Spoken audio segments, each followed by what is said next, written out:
Hai semua, selamat datang di channel bersama Yani. Teman-teman, ayo kita bikin bakwan yang simple, rasanya empuk. Siapkan saja ada wortel, kol, daun bawang, daun seledri, toge, kemudian garam, kaldu bubuk, ketumbar, dan ada lada. Siapkan wadah, kemudian masukkan kol, wortel, daun bawang, daun seledri. Teman-teman, ini bisa ditambahkan jagung ya kalau mau. Kemudian ada toge yang sudah dicuci bersih. Lanjut, masukkan 3 siung bawang putih yang sudah dihaluskan. Ini saya tadi diparut. Masukkan pula tepung terigu protein sedang atau tepung terigu serbaguna.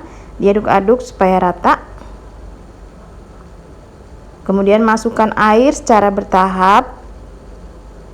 Resep lengkapnya ada di bawah video ya teman-teman, bisa dicek di bagian description box.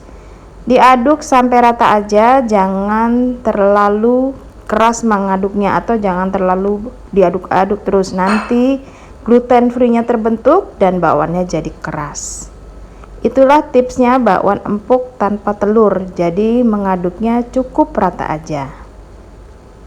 Nah, kalau udah rata, siap untuk digoreng.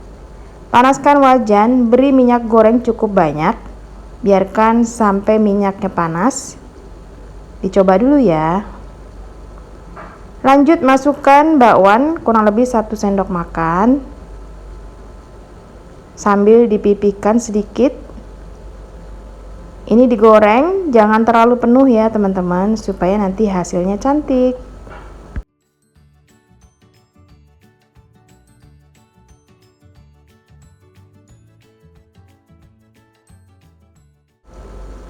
Dibalik supaya warnanya rata. Ini gorengnya boleh warnanya coklat banget, boleh juga agak basah sedikit kecoklatan gitu ya. Nah, kalau di kampung itu bakwannya tuh cukup coklat aja.